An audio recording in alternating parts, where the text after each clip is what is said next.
Naglabas na ng pahayag ang ilan pang personalidad na pinangalanan kahapon ni former Department of Public Works and Highways o DPWH Undersecretary Roberto Bernardo sa pagdinig ng Senate Blue Ribbon Committee na mga umano'y nakatanggap ng pera at sangkot sa katiwalian kaugnay ng maanumalyang flood control projects.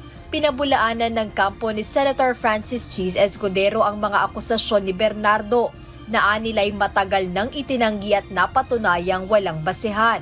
Ayon sa legal counsel ng senador na si Attorney Ramon Esguera, walang direktang ebidensyang nag-uugnay kay Escudero sa anumang iligal na gawain batay sa testimonya ni Bernardo.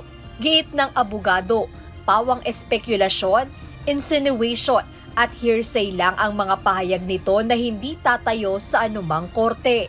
Ganito rin ang pagtanggi ni Senator Jinggoy Estrada na tinawag na klasikong diversionary tactic ang pagkakasangkot sa kanyang pangalan. Mariin niyang itinanggi ang umano'y pagtanggap ng porsyento mula sa flood control projects at binigyang diin na salungat at magkakaiba ang dalawang affidavit ni Bernardo na patunay umano na hindi kapani-paniwala ang mga paratang at may malaking pagkukulang sa katotohanan. Samantala, tinawag naman ng kampo ni dating Senator Bong Revilla na disappointing ngunit hindi nakakagulat ang naging pahayag ni Bernardo.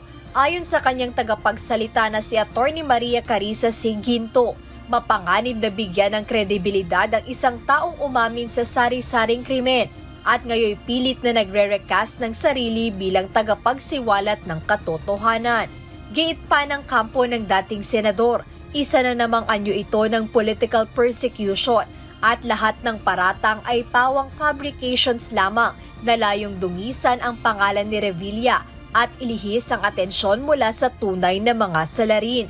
Tiniyak ni na Revilla, Estrada at Escudero na haharapin nila ang mga akusasyon sa tamang forum at dadaan sa proseso kung saan ebidensya at hindi publicity o espekulasyon ang magtatakda ng katotohanan. Nauna nang naglabas ng pahayag ang ilan pang personalidad na pinangalanan kahapon ni Undersecretary Bernardo.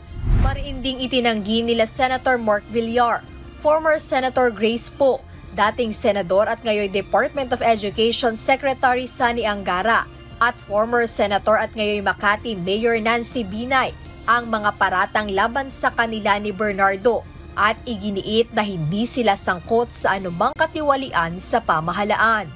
Jedne Resina, UNTV News and Rescue. Diyos ang aming sandigan, serbisyo publiko ang aming pinahahalagahan.